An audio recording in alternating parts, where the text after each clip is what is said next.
Pendant 10 ans, j'ai bâti l'entreprise de ma belle famille, puis ma femme a comploté avec son père et m'a viré. La mère de ma femme m'a nargué, tu as toujours été le faible. Je lavais des voitures pour survivre jusqu'à ce qu'un client me dise, ces actions que vous avez signées il y a des années sont toujours à vous. J'ai vu la valeur, 52 millions d'euros. J'ai failli laisser tomber les clés. La pluie tombait à verse ce jeudi soir-là. Le genre de pluie qui vous donne l'impression que le monde se nettoie ou essaie de le faire. Je m'en souviens alors que j'étais assis à l'arrière du Uber, regardant les lumières de la ville se brouiller en traînées d'aquarelle contre la vitre. Je tenais une petite boîte en velours dans la poche de mon manteau, mes doigts traçant ses bords comme un chapelet. 10 ans. Une décennie à construire, à sacrifier, à saigner dans les fondations de quelque chose que je croyais nôtre. Le cadeau d'anniversaire dans cette boîte m'avait coûté 3 mois d'économie de repas du midi, de café sauté et d'un cadeau d'anniversaire en moins pour moi-même. Mais Sarah en valait la peine. Sarah en valait toujours la peine. Le restaurant était l'un de ces endroits où les serveurs connaissaient votre nom et la carte des vins coûtait plus cher que la plupart des mensualités de voiture. Son père, Richard Chen, l'avait choisi. Bien sûr qu'il l'avait fait. Richard ne faisait rien qui ne soit pas une démonstration de force, même les dîners de famille. Le patriarche du Sterling Group, l'homme qui avait bâti un empire logistique à partir d'un seul entrepôt dans le Queens, ne croyait en rien de désinvolte. Quand il a appelé et a dit que nous devions discuter de l'avenir de l'entreprise, mon estomac s'est serré, mais j'ai repoussé cette sensation. J'avais appris à vivre avec la tension particulière de Richard. C'était le prix d'entrée dans cette famille. J'ai franchi ces lourdes portes vitrées à exactement 19h30. La ponctualité était l'un des tests tacites de Richard, et j'avais appris il y a des années à ne jamais le rater. Ils étaient déjà assis. La table était ronde, intime en théorie, une salle de guerre en pratique. Richard à la tête, car même les tables rondes ont des têtes quand Richard Chen s'assoit. Sarah à sa droite, sa mère Linda à sa gauche. Et là, en face de ma chaise vide, il y avait David. Le frère de Sarah, l'enfant chéri, celui qui avait passé la dernière décennie à voyager, à se trouver, à visiter des galeries d'art à Prague et des retraites de yoga à Bali pendant que j'étais dans des bureaux sans fenêtre jusqu'à 3 heures du matin, à reconstruire l'infrastructure de la chaîne d'approvisionnement de son père à partir de zéro. Tu es là, a dit Sarah. Pas bonjour, pas tu m'as manqué, juste une observation, plate comme du vieux champagne éventé. J'ai embrassé sa joue. Elle sentait ce parfum que je lui avais acheté à Noël dernier. Celui qui, selon elle, la faisait se sentir puissante. Sa peau était froide. Il y avait un trafic de l'enfer, ai-je dit, me glissant sur mon siège. J'ai souri à Richard, hoché la tête à Linda, levé la main vers David. Content de vous voir tous. Les yeux de Linda m'ont balayé comme si j'étais une tache de vin sur un tissu d'ameublement coûteux. Elle n'avait jamais caché sa déception que sa fille m'ait épousé. L'étudiant boursier, le diplômé d'une université d'État, le garçon de nulle part avec rien d'autre qu'un diplôme en finance et ce qu'elle appelait un « optimisme irréaliste ». Elle voulait que Sarah épouse quelqu'un de la famille Goldman ou des Wang, ou littéralement n'importe qui dont le nom de famille venait avec un fonds fiduciaire et une adhésion à un club de golf. « Tu as l'air fatigué », a dit Linda. Cela sonnait comme une accusation. « Il a travaillé », a dit Sarah. Mais il y avait quelque chose d'étrange dans sa voix, quelque chose que je ne pouvais pas identifier. « N'est-ce pas, James ?» Des semaines de 80 heures ont cet effet, ai-je dit légèrement. J'essayais de rester agréable. J'essayais toujours de rester agréable avec eux. Richard s'est raclé la gorge. Ce son particulier qui signifiait que nous passions aux affaires. Un serveur s'est matérialisé avec de l'eau, a disparu. L'homme savait mieux que d'interrompre Richard Chen au milieu d'une pensée. James, commença-t-il. Et j'ai remarqué qu'il n'utilisait pas mon nom de famille. Il ne le faisait jamais. J'étais marié à sa fille depuis une décennie, et j'étais toujours juste James, tandis que David était David Chen, annoncé avec tout le poids de la dynastie derrière lui. Nous vous avons demandé de venir ici ce soir car des changements importants sont à venir au Sterling Group. Mon cœur a donné un coup contre mes côtes. Changement. Dans le vocabulaire de Richard, ce mot portait le poids des plaques tectoniques qui se déplacent. J'écoute, ai-je dit. La main de Sarah s'est déplacée sur la table, ses doigts tambourinant une fois, 2 fois. Une habitude nerveuse que j'avais mémorisée il y a des années, à l'époque où nous restions éveillés tard dans notre petit appartement, rêvant de l'avenir. À l'époque où ses habitudes nerveuses signifiaient qu'elle était excitée, pas tout ce que c'était. L'entreprise entre dans une nouvelle phase, a poursuivi Richard. Sa voix était mesurée, le ton qu'il utilisait dans les salles de conseil lorsqu'il était sur le point de virer quelqu'un, mais voulait que cela ressemble à une opportunité. Nous restructurons notre équipe de direction, apportant une nouvelle vision, une nouvelle énergie. C'est génial, ai-je dit, et je le pensais. Le Sterling Group avait été l'œuvre de ma vie pendant la dernière décennie. J'avais pris l'entreprise de Richard, rentable mais coincée au XXe siècle, et je l'avais traînée dans l'ère moderne. J'avais mis en œuvre les systèmes d'automatisation qui réduisaient les coûts opérationnels de 37%. J'avais personnellement négocié les contrats avec les fabricants chinois qui ouvraient le marché asiatique. J'avais été à Shanghai, à Minbei, à Sao Paulo, manquant des anniversaires et des matinées tranquilles de dimanche. Tout cela parce que je croyais en ce que nous construisions, ce que je construisais pour nous, pour Sarah, pour la famille dans laquelle je m'étais marié et à laquelle je voulais désespérément appartenir. David arrive en tant que directeur de l'exploitation, a dit Richard. La pièce s'est légèrement inclinée. Juste légèrement. David m'a souri. C'était le genre de sourire qu'un chat donne à une souris avant que la patte ne s'abatte. Félicitations, me suis-je entendu dire. Ma voix sonnait normale. C'était bien. Je pouvais faire ça. David était de la famille. La famille aidait la famille. C'est fantastique, David. Tu seras génial. Et nous faisons quelques autres changements, a poursuivi Richard. Et maintenant, il y avait quelque chose dans sa voix qui me faisait frissonner malgré la chaleur du restaurant. Nous simplifions notre structure exécutive. Consolider les rôles, rendre les choses plus efficaces. Les mains de Sarah ont cessé de tambouriner. Le silence était plus fort que le tonnerre. James, a dit Richard.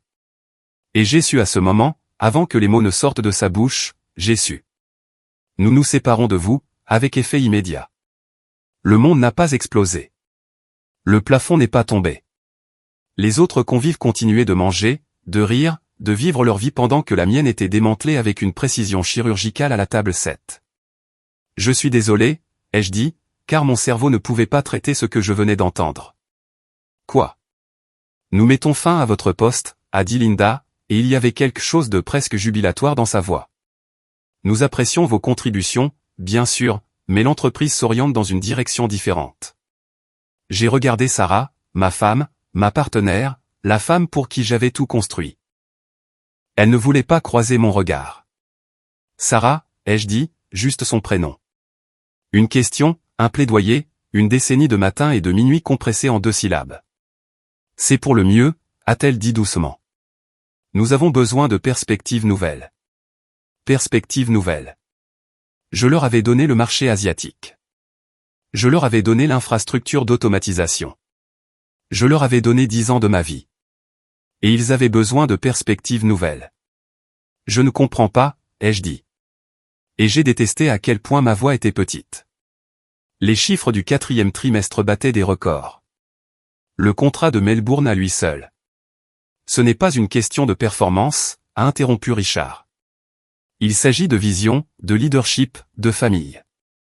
Et voilà, le mot qui avait toujours été une porte que je ne pouvais pas franchir. Famille. Je suis de la famille, ai-je dit. J'ai épousé votre fille. J'ai travaillé. Tu t'es marié dans la famille, a corrigé Linda, sa voix aussi tranchante que du verre brisé. Il y a une différence. Tu as toujours été un employé, James. Un employé très dévoué, certes. Mais un employé néanmoins. David s'est penché en arrière sur sa chaise, faisant tournoyer son vin. Il n'avait pas dit un mot, mais sa présence était bruyante comme des sirènes. Cela avait été planifié avec soin, méticuleusement. Ils avaient répété cela. Il y aura un paquet de départ, a dit Richard, faisant glisser une enveloppe sur la table. Elle était là, entre les salières et les poivrières.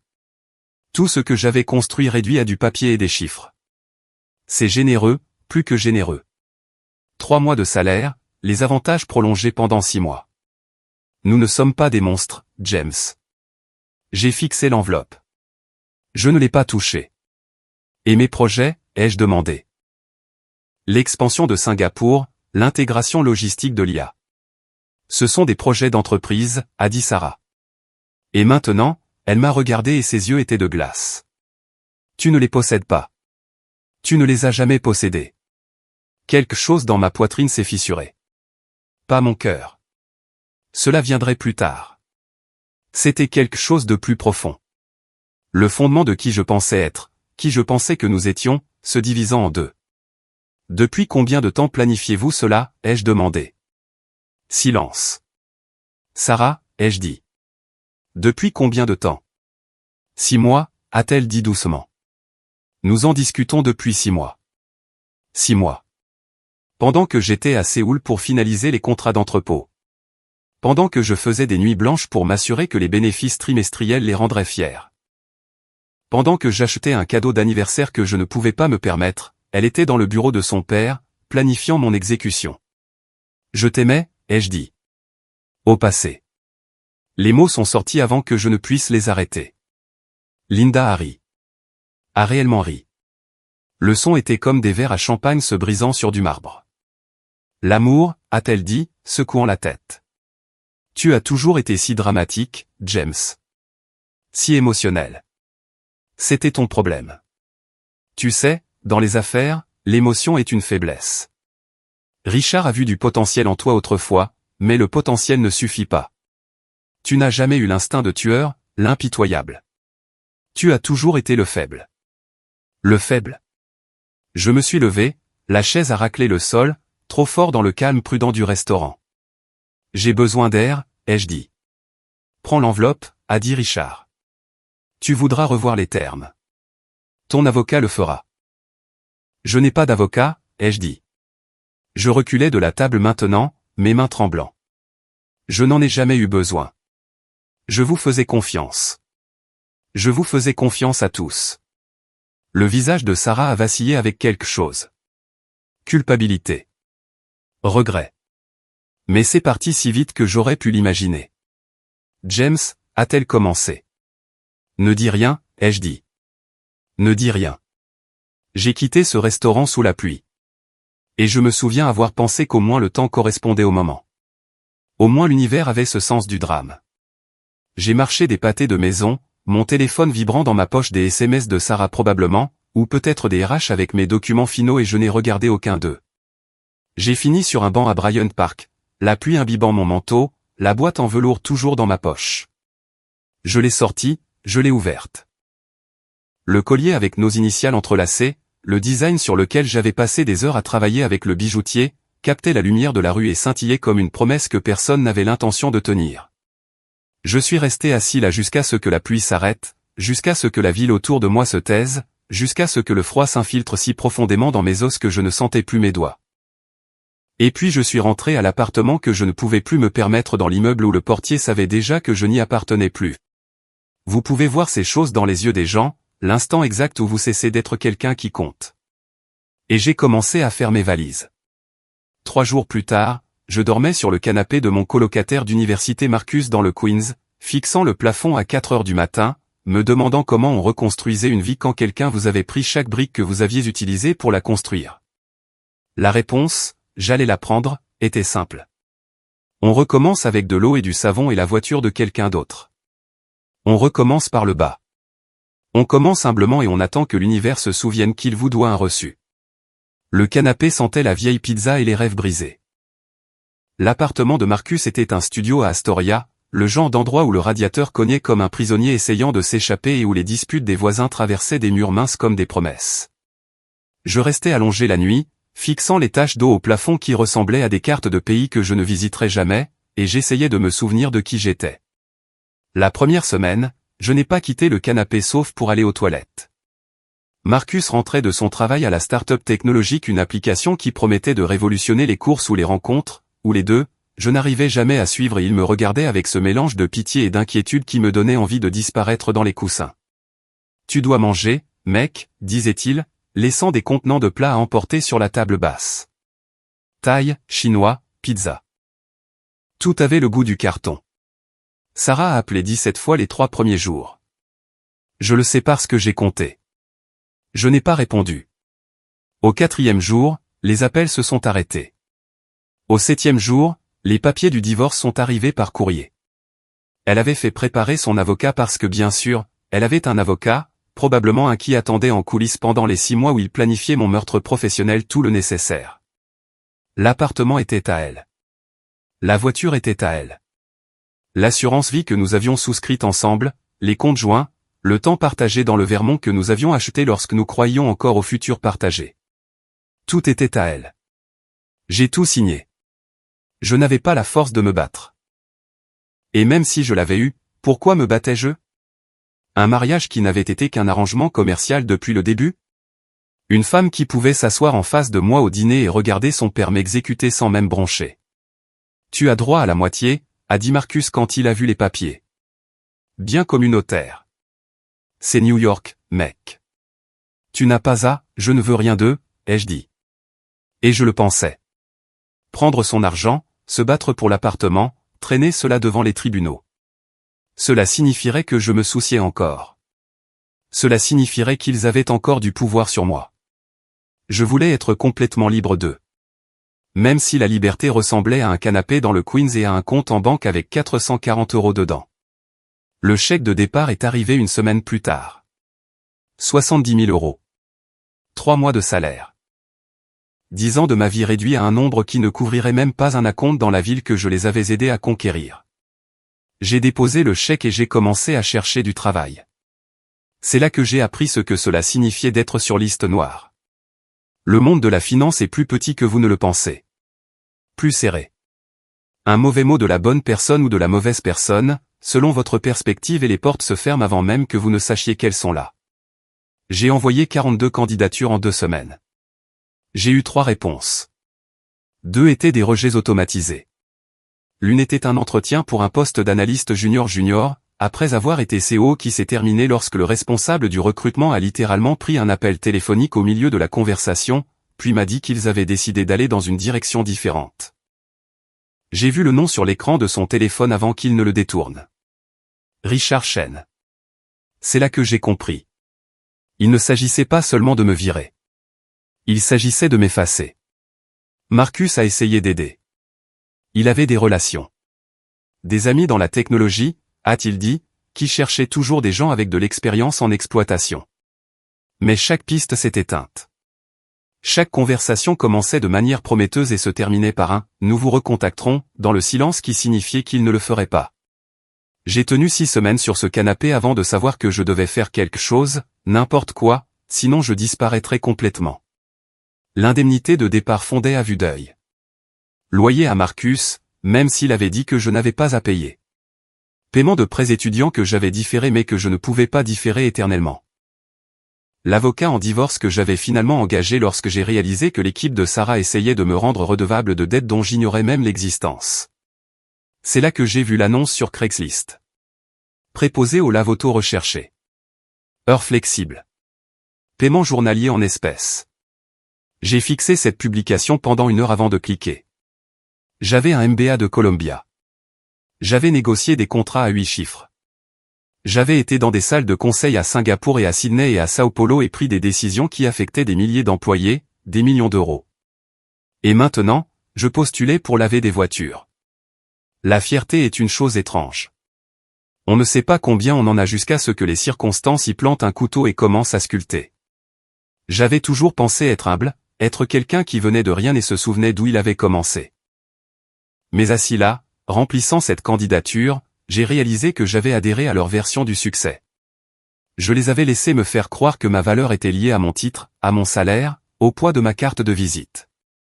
Le lave-auto était dans le Midtown, niché entre un parking et un pressing qui sentait toujours les produits chimiques et le temps perdu. Le propriétaire était un homme nommé Tommy, 60 et quelques années, avec des mains comme du cuir et un rire qui ressemblait à du gravier dans un mixeur. Il a regardé ma candidature, j'avais omis le MBA, le titre de CO, tout ce qui pourrait lui faire douter de ma présence et m'a embauché sur le champ.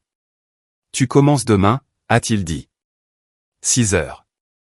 Ne sois pas en retard. Je ne l'ai pas été. Le travail était exactement ce que vous imaginez. Vaporiser les voitures, les savonner, rincer, sécher, passer à la suivante, répéter. L'eau était froide, même en septembre. Et à la fin du premier jour, mes mains étaient à vif et mon dos hurlait. J'ai gagné 80 € de pourboire. C'était l'argent le plus honnête que j'avais gagné depuis des années. Les autres gars qui travaillaient là étaient de bonnes personnes, de vraies personnes. Carlos essayait d'économiser pour le quinceañera de sa fille. Miguel envoyait de l'argent à sa famille en Équateur. J'ai été un musicien qui travaillait le matin pour pouvoir jouer dans des clubs la nuit. Il ne posait pas de questions sur mon passé. Il se moquait d'où je venais. J'étais juste James, le nouveau qui ne se plaignait pas et arrivait à l'heure. Pour la première fois depuis des mois, je pouvais respirer. Je suis tombé dans un rythme. Réveil à 5 heures, travail jusqu'à 14 heures. Retour à l'appartement de Marcus. Postuler à des emplois dont je n'entendrai jamais parler. Dormir, répéter.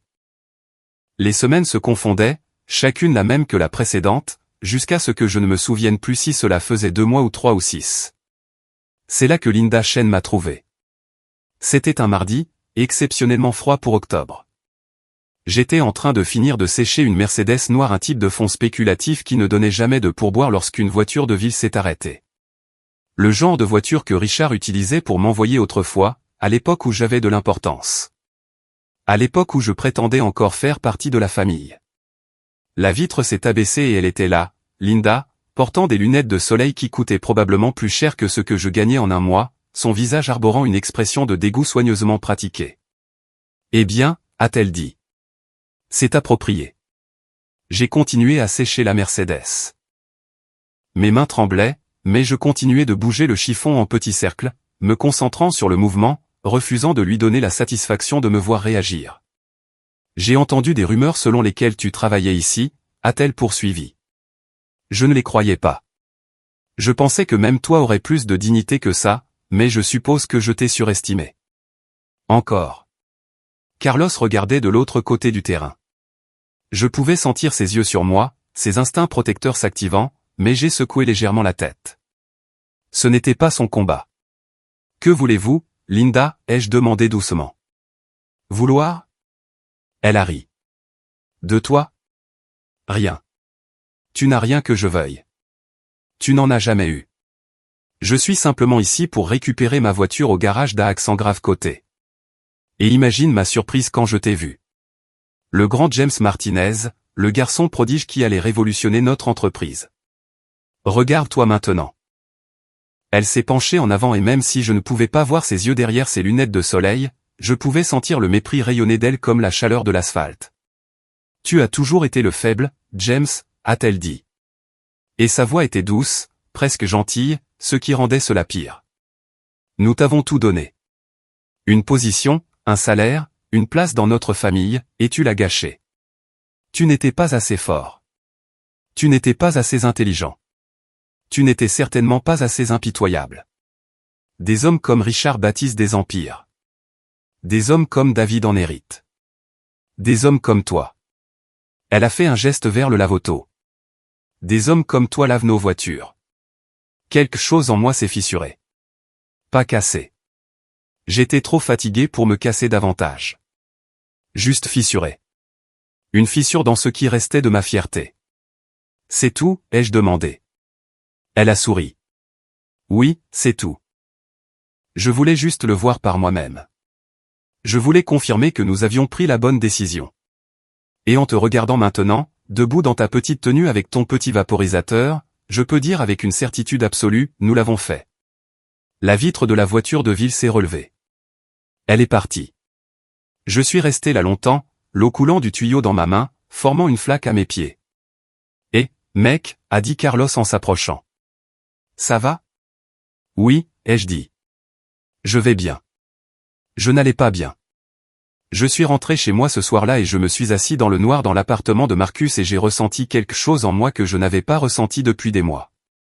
Pas de la tristesse, pas de la colère, quelque chose de plus froid, de plus clair, de la détermination. Il pensait m'avoir détruit. Il pensait que me réduire à cela, au travail manuel, à la quasi-pauvreté, à l'humiliation publique, me briserait de façon permanente. Il pensait que je m'éclipserais et disparaîtrais et les laisserais écrire l'histoire de qui j'étais et de ce que j'avais signifié. Ils avaient tort. Je ne savais pas encore comment. Je ne savais pas ce que je ferais ni comment je le ferais.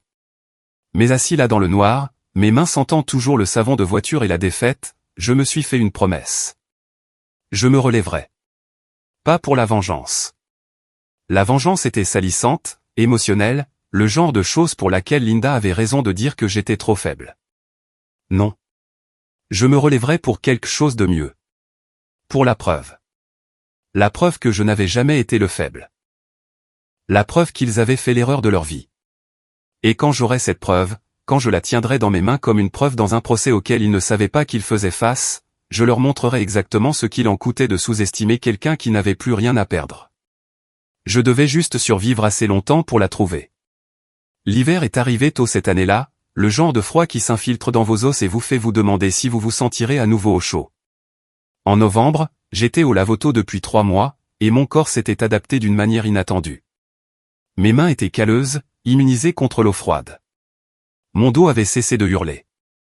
Je pouvais regarder une voiture et savoir exactement combien de temps il faudrait pour la nettoyer, quelle technique fonctionnait le mieux sur quelle marque et modèle.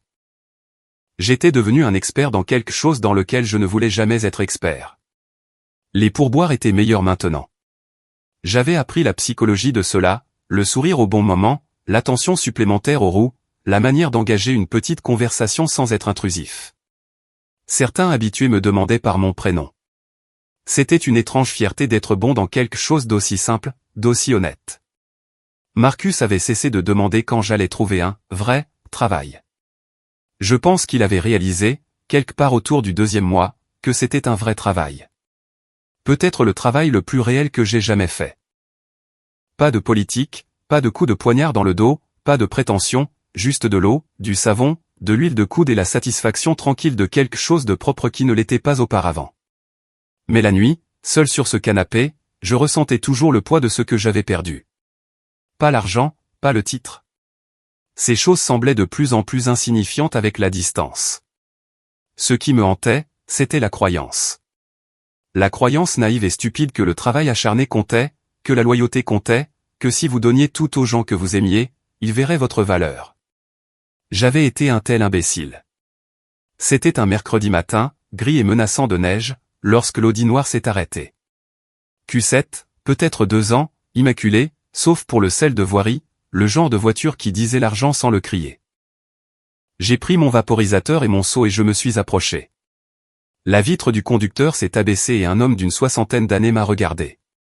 Cheveux argentés, lunettes coûteuses, le genre de visage qui avait vu des choses et avait décidé de ne pas en être impressionné. Il portait un manteau en cachemire qui coûtait probablement plus cher que mon loyer d'un mois entier. « Service complet ?» ai-je demandé. Il m'a étudié pendant un long moment. Trop long. Cela m'a fait picoter la nuque. « James Martinez » a-t-il dit. Mon estomac s'est effondré. Personne ici ne connaissait mon nom de famille. J'avais fait attention à cela. Paranoïaque même. Les autres gars m'appelaient Jimmy ou Géo simplement, et, toi? Est-ce que je vous connais, ai-je demandé prudemment. Robert Kleinfeld, a-t-il dit, tendant la main par la fenêtre. Nous nous sommes rencontrés une fois il y a environ 7 ans. Singapour. Vous négociez les contrats d'entrepôt pour le Sterling Group. Le monde s'est légèrement incliné. Singapour. Je me souvenais de ce voyage. 3 semaines de réunions brutales, des fuseaux horaires qui détruisaient mon sommeil. Une humidité qui me donnait l'impression de respirer de l'eau. J'étais plus jeune alors, affamé, croyant toujours que faire mes preuves suffirait. J'ai serré sa main. Sa prise était ferme, évaluatrice. Je me souviens, ai-je dit. Vous représentiez le portefeuille immobilier de Tanku Trust. Vous avez une bonne mémoire, a-t-il dit, l'air satisfait. Je suis impressionné que vous vous en souveniez. C'était une brève réunion. Vous étiez là avec Richard Chen et son équipe. Mais je me souviens avoir pensé, ce gamin vous ne deviez pas avoir 30 ans à l'époque, ce gamin comprend réellement de quoi il parle. Pendant que les autres se pavanaient, vous posiez de vraies questions.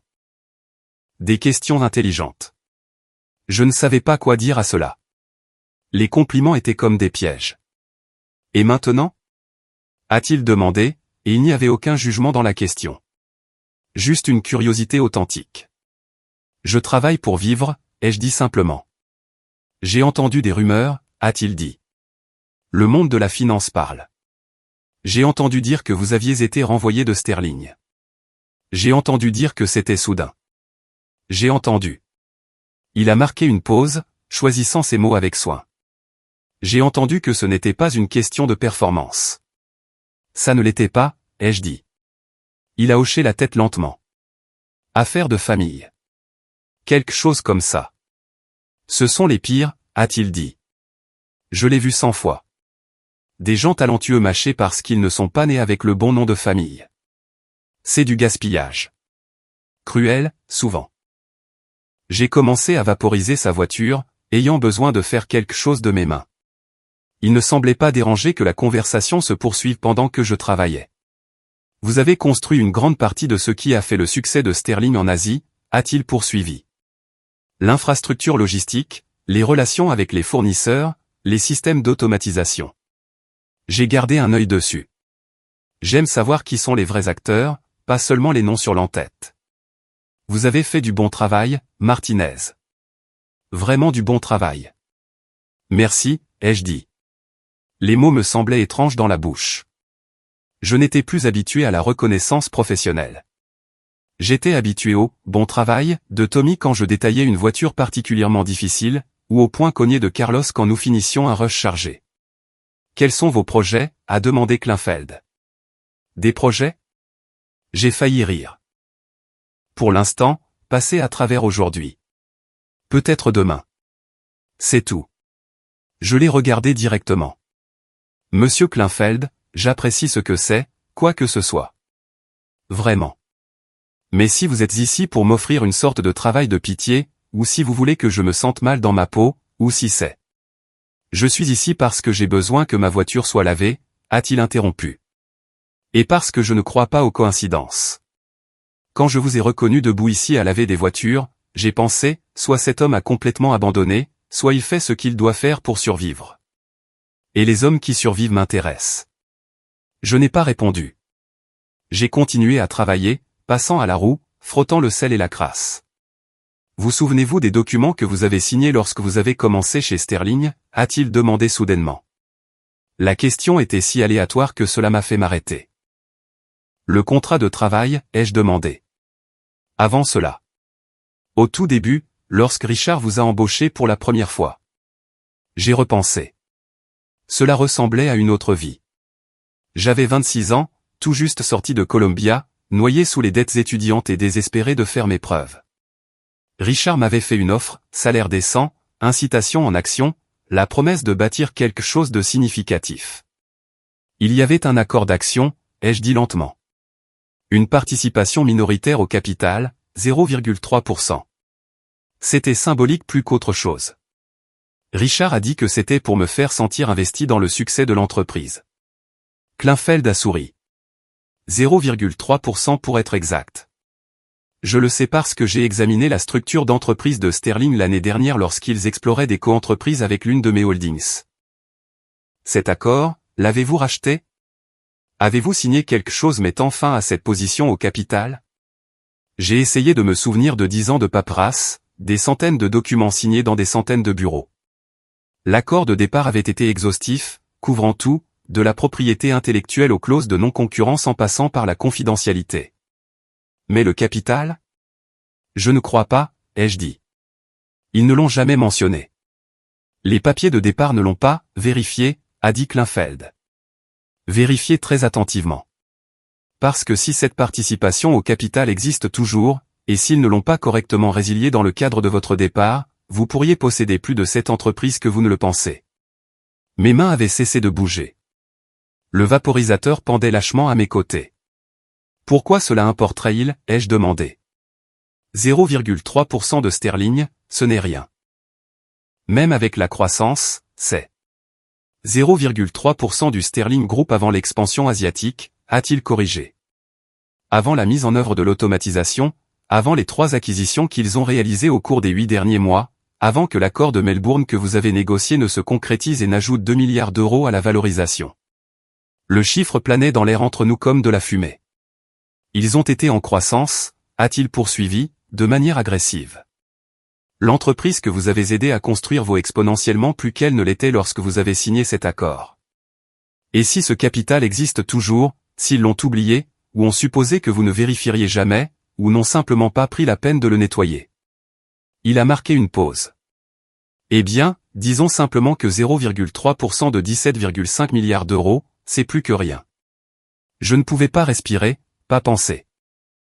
Le calcul essayait de se faire dans mon cerveau, mais glissait comme de l'eau sur une peinture à la cire. 17,5 milliards d'euros, ai-je répété. Selon leur dernière ronde de valorisation, oui. Ils se positionnent pour une introduction en bourse l'année prochaine. L'entreprise vaut plus que ce que Richard n'a probablement jamais rêvé quand il l'a lancée. 0,3% de 17,5 milliards d'euros. J'avais lavé assez de voitures au cours des 3 derniers mois pour connaître l'arithmétique de base. C'est 52,5 millions d'euros, ai-je dit doucement. Si la participation au capital existe toujours, a mis en garde Kleinfeld. C'est un grand si. Je ne suis pas avocat. Je suis juste un homme qui a vu suffisamment de divorces d'entreprises pour savoir que parfois, dans la précipitation de se débarrasser de quelqu'un, les entreprises font des erreurs. Elles oublient de cocher les cases. Surtout les entreprises familiales qui n'ont pas l'habitude de jouer selon les règles institutionnelles. Il m'a tendu une carte de visite par la fenêtre. Papier cartonné lourd, lettrage en relief, le genre de carte qui signifiait de l'argent sérieux. J'ai une avocate, a-t-il dit. La meilleure avocate d'entreprise à New York. Absolument féroce. Complètement éthique, et elle adore les cas comme celui-ci. Les cas où le petit gars aurait pu se faire avoir. Si vous voulez, je peux faire une introduction. Aucune obligation. Regardez simplement. Sortez vos dossiers. Vérifiez ce que vous avez signé, ce que vous n'avez pas signé. J'ai pris la carte avec des doigts engourdis. Pourquoi m'aidez-vous, ai-je demandé. Il a souri, mais il y avait quelque chose de dur là-dedans. Parce que j'ai bâti 3 entreprises à partir de rien, Martinez. Je sais ce qu'il faut. Je connais la différence entre quelqu'un qui profite des efforts des autres et quelqu'un qui tire réellement le traîneau. Et j'ai regardé Richard Chen s'attribuer tout le mérite du travail que vous avez fait. Je l'ai regardé lors de réunions parler de notre stratégie et de notre vision alors que je savais très bien de quelle stratégie il s'agissait réellement. Il a démarré son moteur. De plus, a-t-il ajouté, je déteste vraiment les brutes. Et les brutes familiales sont les pires. Elles vous font croire que vous êtes censé accepter ça. Que la loyauté signifie les laisser vous détruire. Je suis resté là, tenant sa carte de visite, alors qu'il s'éloignait. Son Audi brillante et parfaite. La carte disait, Patricia Wong, droit des sociétés, Kleinfeld & Associates. Carlos s'est approché en sifflotant doucement. Ce gars t'a donné $100 de pourboire. Qu'est-ce que tu as fait? Tu lui as lavé la voiture avec ta langue? J'ai regardé en bas. Il y avait un billet plié dans mon seau. Benjamin Franklin me fixait. C'était juste un ancien client, ai-je dit. Mais cette nuit-là, de retour à l'appartement de Marcus, je n'ai pas pu dormir. J'ai sorti la boîte que j'avais glissée sous le canapé il y a 3 mois, la boîte avec tous mes documents sterling, les choses que je ne pouvais pas supporter de regarder, mais que je ne pouvais pas non plus supporter de jeter. J'ai fouillé dans les accords de départ, les NDA, les transferts de propriété intellectuelle. Page après page de langage juridique, tout cela conçu pour me séparer de l'entreprise que j'avais construite. Mais nulle part et j'ai vérifié 3 fois, 4 fois, 5 fois nulle part n'était-il fait mention de la résiliation du capital. Aucune clause de rachat, aucun accord de déchéance, rien. Le certificat d'actions original était là, jauni et oublié au fond de la boîte. 0,3% du Sterling Group émis à James Martinez, daté du 15 janvier, il y a 10 ans. Je l'ai tenu à la lumière comme s'il pouvait disparaître si je détournais le regard. 52 millions d'euros. Si c'était réel, si c'était valide, s'ils avaient commis l'erreur que j'espérais soudainement, désespérément, qu'ils avaient commise. J'ai sorti mon téléphone et j'ai fixé le numéro de Patricia Wong pendant un long moment avant de commencer à taper. Mon nom est James Martinez. Robert Kleinfeld m'a donné votre carte. J'ai besoin de savoir si je possède toujours une partie de l'entreprise qui a détruit ma vie. J'ai appuyé sur envoyer avant de pouvoir me rétracter. La réponse est arrivée en moins de 2 minutes. Venez me voir demain, 9 h. Apportez tout. Le bureau de Patricia Wong était dans le Midtown, au 53e étage d'un immeuble où même l'ascenseur donnait l'impression de vous juger.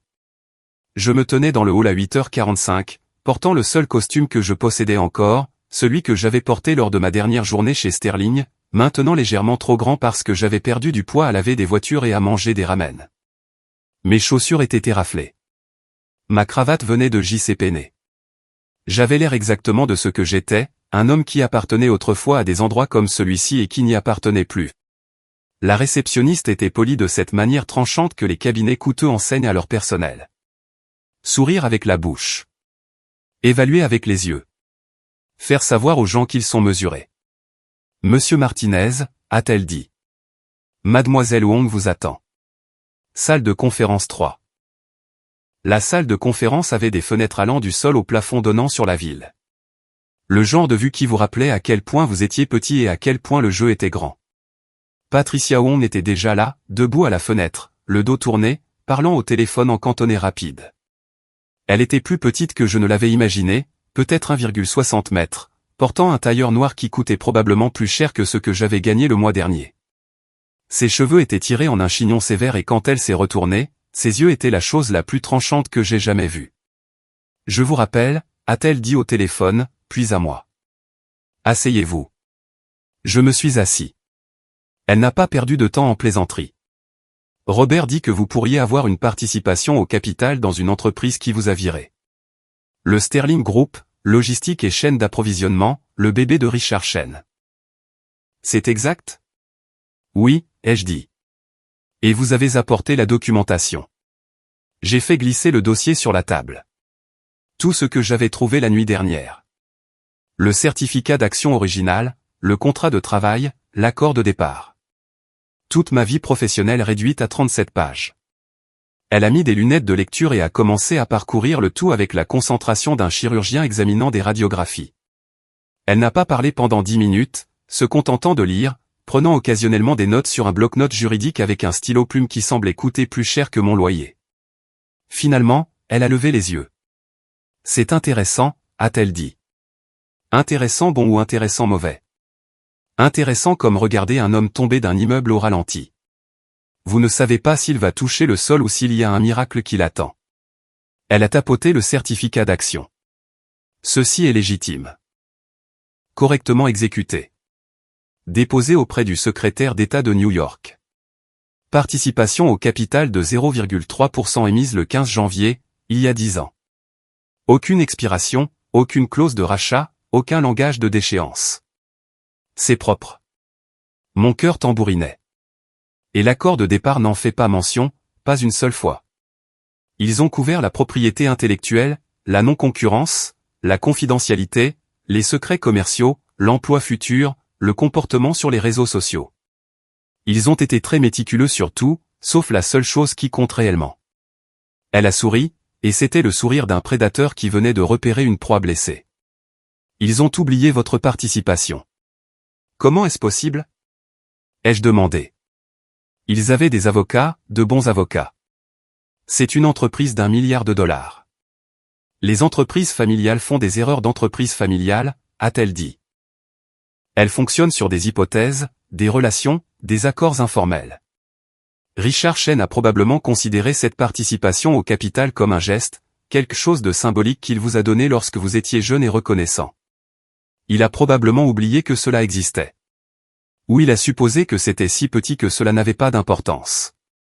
Ou, et c'est ma théorie personnelle, il était tellement concentré sur le fait de vous humilier, de vous faire sentir sans valeur, qu'il n'a pas pensé que vous auriez jamais le cran de vérifier. Elle s'est penchée en avant. Savez-vous quelle est la valorisation actuelle du Sterling Group? Kleinfeld a dit 17,5 milliards d'euros. Proche. À la date de leur dernière ronde de financement en septembre, ils sont évalués à 17,4 milliards d'euros. Ils se préparent pour une introduction en bourse au printemps prochain. Le prospectus préliminaire est un dossier public. Je l'ai extrait ce matin. Il prévoit une valorisation de 22,2 milliards d'euros lors de l'introduction en bourse. Des estimations prudentes disent que l'action doublera la première année. Les chiffres étaient trop grands. Ils continuaient de glisser dans ma tête, refusant de devenir réels. 0,3% de 17,4 milliards d'euros, ai-je dit lentement. Fait 52,2 millions d'euros, a-t-elle terminé. Valeur actuelle. S'ils font une introduction en bourse à 22,2 milliards d'euros et que vous conservez vos actions, vous êtes à 66,6 millions d'euros. Si l'action se comporte comme les analystes le prévoient, vous pourriez être à 140 millions d'euros d'ici 3 ans. La pièce tournait. J'ai saisi le bord de la table. Mais il y a un problème, a-t-elle poursuivi. En fait, plusieurs problèmes. Premièrement, ce capital est actuellement illiquide. Vous ne pouvez pas simplement l'encaisser. Ce sont des actions d'une société privée. Deuxièmement, s'ils découvrent que vous réclamez cette participation, ils se battront bec et ongle. Ils affirmeront qu'elle a été invalidée par votre licenciement, qu'il y avait un accord verbal, que vous y avez renoncé d'une manière ou d'une autre. Ils vous noieront sous l'émotion et les dépositions et les frais juridiques jusqu'à ce que vous abandonniez. Donc je ne peux pas gagner, ai-je dit. Ma voix sonnait creuse. Je n'ai pas dit ça. Son sourire s'est élargi. J'ai dit qu'ils se battront. Mais voici ce qu'ils ne savent pas encore. Vous avez le temps de votre côté. Ce prospectus d'introduction en bourse doit divulguer tous les actionnaires détenant des participations supérieures à 0,1%. Votre nom n'y figure pas, ce qui signifie soit qu'ils ont réellement oublié que vous existez, soit qu'ils commettent une fraude boursière en omettant un actionnaire important. Dans les deux cas, la SEC serait très intéressée. Elle a sorti un document épais et l'a fait glisser sur la table. C'est ce que nous appelons un levier, Monsieur Martinez. Si nous menaçons d'aller à la SEC avant l'introduction en bourse, Richard Chen a 3 choix. 1. Nous combattre et retarder l'introduction en bourse pendant qu'ils règlent le litige entre actionnaires, ce qui leur coûtera des millions et rendra les investisseurs nerveux. 2. Vous racheter immédiatement à la valorisation actuelle pour vous faire partir tranquillement. 3. Vous laisser conserver les actions et vous ajouter au prospectus, ce qui signifie admettre qu'ils ont fait une erreur et vous avoir comme actionnaire permanent dans leur entreprise familiale. Quelle option pensez-vous qu'ils choisiront? Ai-je demandé. Ça dépend de l'orgueil de Richard par rapport à son désir d'argent de l'introduction en bourse. Mais je suppose qu'ils essaieront de vous racheter. Ils vous offriront 28 millions, 37 millions, quelque chose qui vous semble énorme, mais qui est une remise pour eux. Ils feront en sorte que cela paraisse généreux. Ils vous feront sentir que vous obtenez plus que ce que vous méritez. Que pensez-vous que je devrais faire? Elle s'est penchée en arrière, m'étudiant. Cela dépend de ce que vous voulez. Est-ce une question d'argent? Parce que si c'est le cas, acceptez le rachat. 28 millions d'euros, c'est plus que ce que la plupart des gens voient dans une vie. Partez. Reconstruisez votre vie. Ne pensez plus jamais à eux. Et si ce n'est pas une question d'argent? Alors vous tenez bon. Vous refusez le rachat. Vous exigez votre place à la table. Vous les obligez à vous ajouter au prospectus. Vous devenez un actionnaire qu'ils ne peuvent pas effacer. Vous siégez à leurs assemblées annuelles. Vous votez sur leurs décisions. Vous leur rappelez chaque jour qu'ils ne vous ont pas détruit, qu'ils n'ont pas pu. Ses yeux brillaient maintenant. Elle appréciait cela. C'est ce que vous voulez, n'est-ce pas? A-t-elle dit. Pas l'argent, la preuve. Vous voulez prouver qu'ils avaient tort à votre sujet. J'ai pensé au visage de Linda à travers la vitre de cette voiture de ville. Tu as toujours été le faible. J'ai pensé aux yeux froids de Sarah à travers cette table de restaurant. J'ai pensé au ton dédaigneux de Richard, au sourire suffisant de David, aux 6 mois qu'ils avaient passés à planifier mon effacement pendant que je travaillais jusqu'à l'épuisement, croyant que je construisais notre avenir. Oui, ai-je dit doucement. Je veux qu'ils sachent qu'ils avaient tort. Patricia a hoché la tête lentement. Alors voici ce que nous faisons. Nous déposons une réclamation formelle auprès de l'entreprise, une notification que vous faites valoir vos droits d'actionnaire. Nous leur donnons 30 jours pour répondre. Ils vont paniquer, appeler leurs avocats, se démener pour comprendre comment cela s'est produit. Puis ils viendront nous voir avec des offres. De grosses offres. Des offres effrayantes conçues pour vous faire taire et disparaître. Et je dis non. Vous dites non. Nous ne négocions que pour une seule chose. La reconnaissance en tant qu'actionnaire légitime avec tous les droits de vote. Nous ne demandons pas plus de capital. Nous ne demandons pas de dommages et intérêts. Nous ne faisons pas de cela une question d'argent. Nous en faisons une question de principe, de ce qui est légalement, incontestablement, à vous. Ils vont détester ça, ai-je dit. Ils vont le mépriser. Richard Chen ne perd pas. Il ne perd surtout pas face aux gens qu'il a déjà vaincus. Ça va le rendre fou. Elle a souri. Ce qui, franchement, est la meilleure partie. Combien cela va-t-il me coûter? Ai-je demandé. Il me reste environ 56 000 € de mon indemnité de départ. Je ne peux pas me permettre. L'avance de Robert couvre le dépôt initial et la négociation, a-t-elle interrompu. Il m'a déjà payé. Considérez cela comme un investissement. Il vous apprécie. Plus important encore, il déteste votre belle famille. Les Chen l'ont arnaqué sur un marché il y a environ 5 ans. Il attend une occasion de lui rendre l'appareil. Je l'ai fixé. Donc c'est de la vengeance. C'est des affaires. Le fait que cela se trouve aussi être une vengeance incroyablement satisfaisante n'est qu'un bonus. Elle a rassemblé les documents. J'ai besoin que vous signiez quelques papiers. Procuration, accord de représentation légale, quelques autres choses. Et j'ai besoin que vous vous prépariez à quoi? À ce qu'ils vous attaquent avec tout ce qu'ils ont. Ils vont enquêter sur vous, chercher des saletés, essayer de trouver un levier. Ils feront des offres qui ressemblent à des miracles. Ils demanderont à Sarah de vous appeler. Utiliseront probablement votre histoire contre vous. Ils joueront sur votre culpabilité, vos sentiments, votre désir de ne pas être le méchant. Elle s'est penchée sur la table, sa voix baissant. Pouvez-vous gérer ça? Pouvez-vous regarder votre ex-femme dans les yeux et lui dire non? Pouvez-vous vous asseoir en face de votre ancien beau-père et ne pas reculer? Parce que si vous ne pouvez pas, nous devrions nous retirer tout de suite, prendre ce que nous pouvons obtenir, et appeler cela une victoire. J'ai pensé au canapé dans l'appartement de Marcus, à l'eau froide du lave-auto, au son du rire de Linda quand elle m'a traité de faible, aux 3 mois de silence de toutes les personnes que je croyais être des amis qui avaient disparu dès l'instant où je n'étais plus utile. Je peux le gérer, ai-je dit. Patricia a souri. Bien.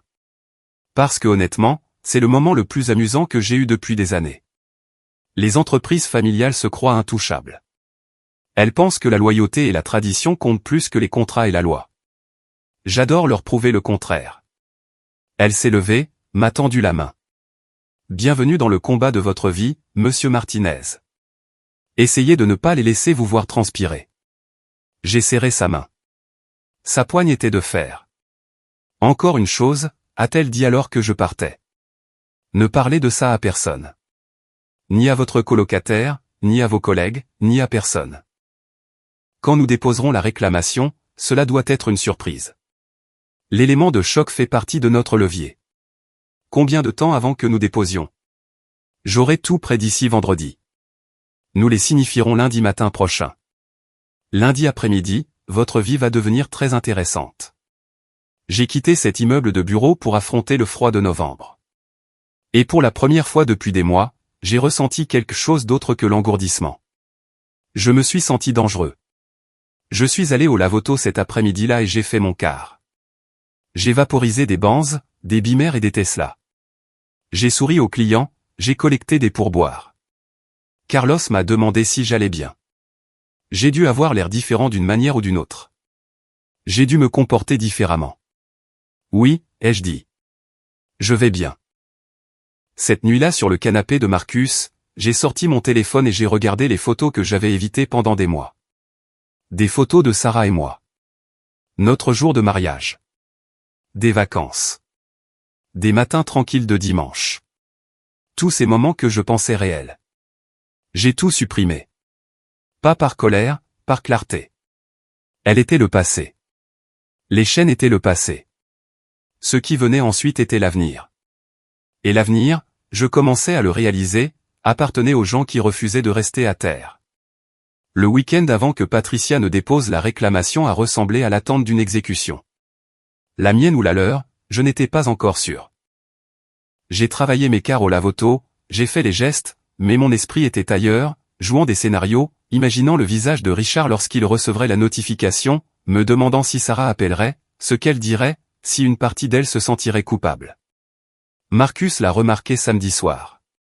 Il a commandé de la nourriture thaïlandaise et s'est assis en face de moi avec ce regard, celui qui disait que nous allions parler, que je le veuille ou non. « Qu'est-ce qui se passe avec toi » a-t-il demandé. « Tu es bizarre toute la semaine. Plus bizarre que d'habitude. Bizarre? Rien, ai-je dit. Connerie. Je te connais depuis la première année. Je connais ton poker face. Tu n'en as pas, il a pointé ses baguettes vers moi. Est-ce que c'est à propos de Sarah? T'a-t-elle contacté? Non, ce n'est pas à propos de Sarah. Alors quoi? Je voulais lui dire. Marcus m'avait donné son canapé, sa nourriture, sa patience.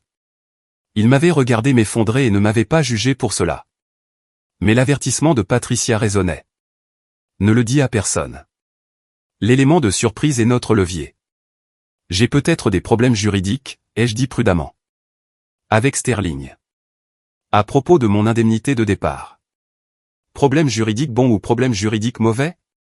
Potentiellement très bon, mais je ne peux pas encore en parler. Il m'a étudié pendant un long moment, puis a haussé les épaules. D'accord. Mais si tu as besoin de quoi que ce soit, de l'argent, du soutien, quelqu'un pour frapper Richard Chen au visage, je suis là. J'ai souri malgré moi. Je vais garder ça en tête. Lundi matin est arrivé trop vite et trop lentement. J'ai appelé le lavoto pour dire que j'étais malade la première fois en 3 mois et j'ai passé les heures entre 6h et 9h à faire les 100 pas dans l'appartement de Marcus, vérifiant mon téléphone toutes les 30 secondes, même si Patricia avait dit qu'elle ne me contacterait qu'après que les documents soient signifiés. À 9h47, mon téléphone a sonné. Le numéro de Patricia. C'est fait, a-t-elle dit. Le coursier a livré la notification d'actionnaire et la réclamation légale au siège social du Sterling Group à 9h30. Ils sont en train de la lire en ce moment. Ma bouche était sèche. Que se passe-t-il ensuite? Nous attendons. Ils auront besoin de temps pour vérifier la réclamation. Paniqué. Appelez leurs avocats. Je m'attends à entendre quelque chose d'ici la fin de la journée. Peut-être demain s'ils sont stratégiques. Et s'ils ne répondent pas? Ils répondront. Croyez-moi, ce n'est pas quelque chose qu'ils peuvent ignorer. Elle avait raison. À 14h17, mon téléphone a sonné à nouveau. Numéro inconnu. J'ai laissé sonner jusqu'à la messagerie vocale, le cœur battant. La notification de message vocal est apparue. Je l'ai écouté sur haut-parleur. James, c'est David Chen.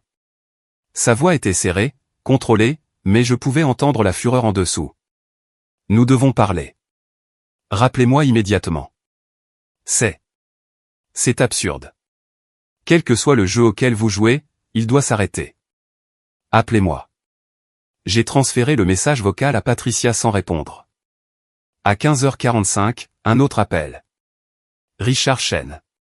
Cette fois, je n'ai pas répondu. Son message vocal était plus court, plus froid. James, mes avocats examinent votre réclamation. C'est hautement inapproprié.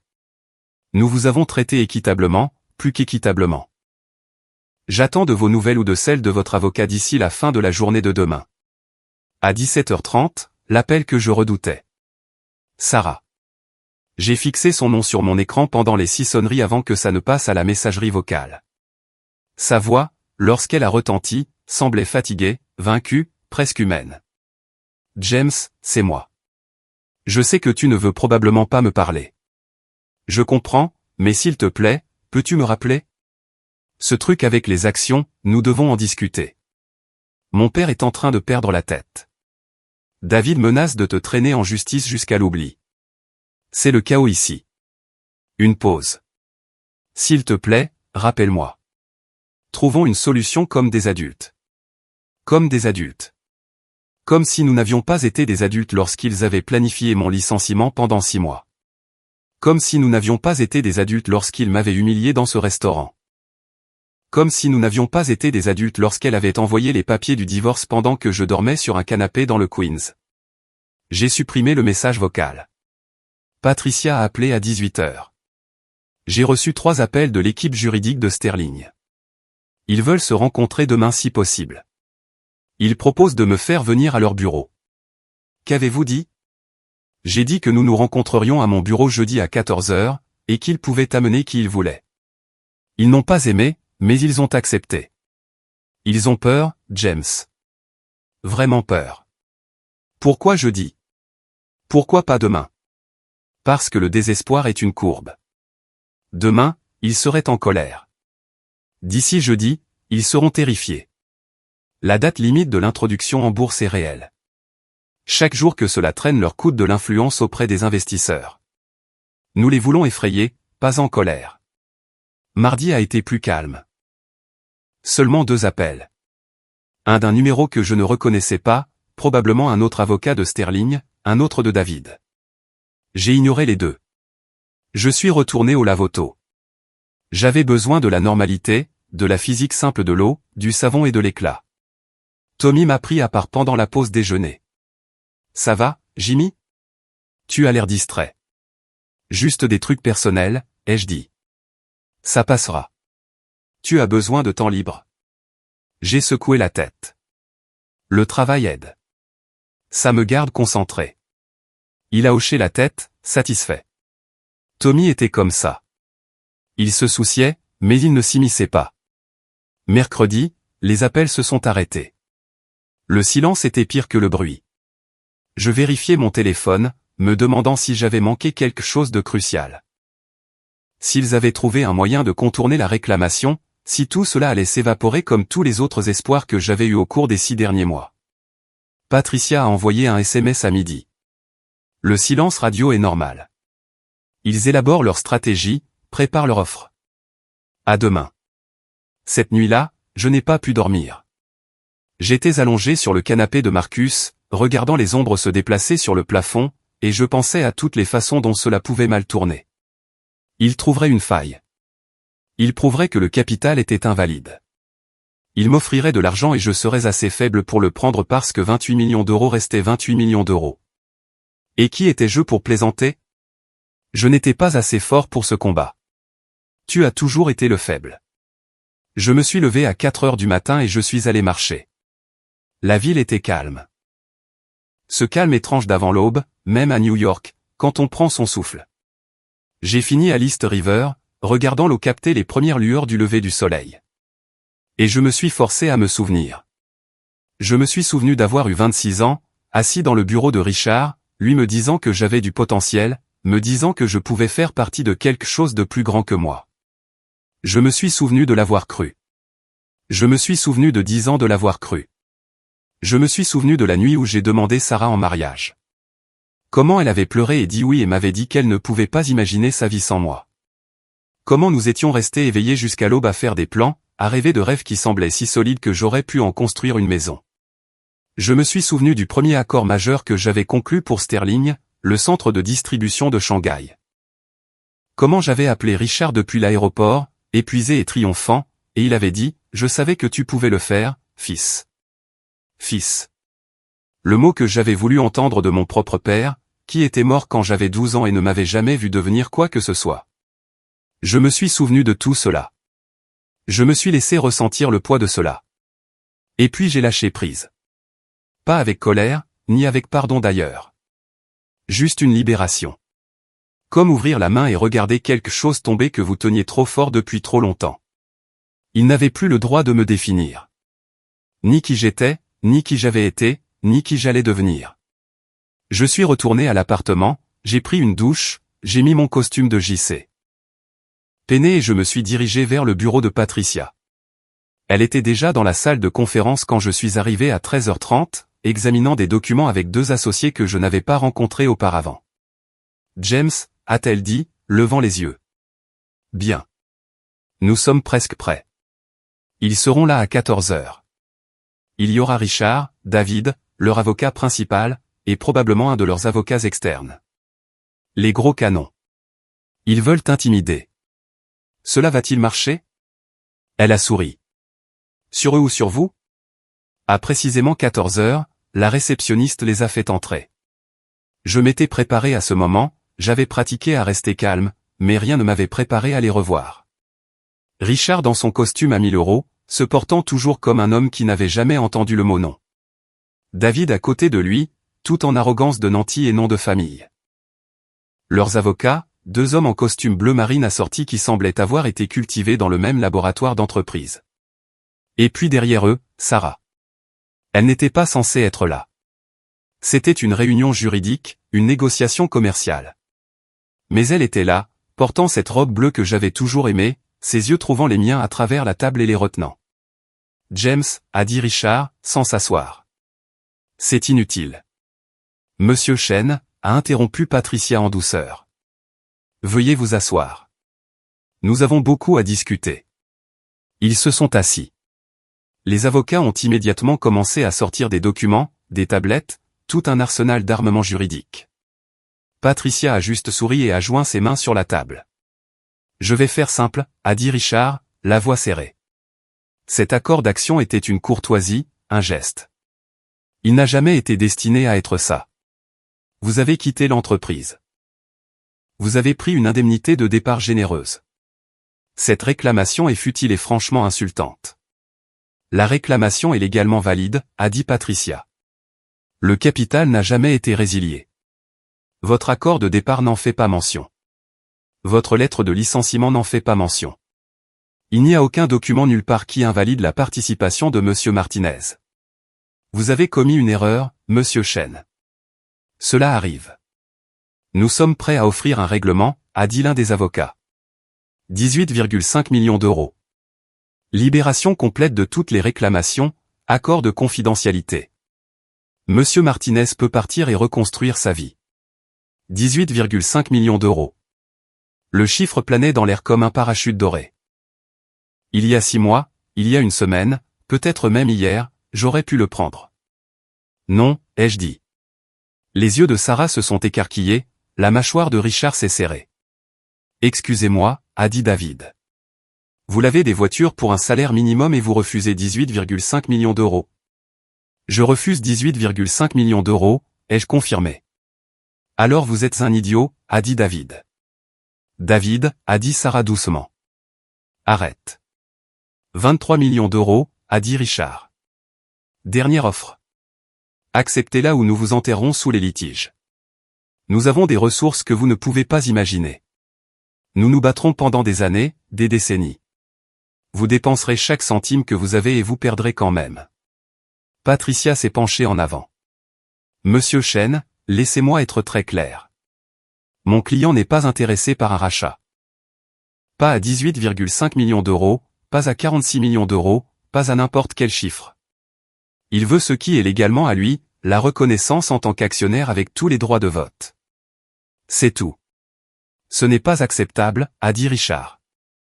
Alors nous avons un problème, a dit Patricia, parce que votre prospectus d'introduction en bourse est dû pour le dépôt final à la SEC dans 6 semaines, et pour l'instant il est incomplet. Vous avez omis de divulguer un actionnaire important. C'est de la fraude boursière, Monsieur Chen. Les pénalités sont sévères. Les retards pourraient être catastrophiques. La pièce est devenue très silencieuse. Vous nous menacez, a dit Richard lentement. J'énonce des faits. Vous avez 3 options. Le racheter. Il a refusé. Le combattre au tribunal. Cela retarde votre introduction en bourse et vous coûte des centaines de millions. Ou reconnaître sa participation légitime et l'ajouter au prospectus. Ce sont vos choix. Il doit y avoir un autre moyen, a dit Sarah. Et elle me regardait maintenant. Me regardait vraiment. James, s'il te plaît. Nous pouvons régler ça, toi et moi, comme avant. Et voilà. La stratégie contre laquelle Patricia m'avait mis en garde. La manipulation émotionnelle, l'appel au jour meilleur. Il n'y a rien à régler, ai-je dit doucement.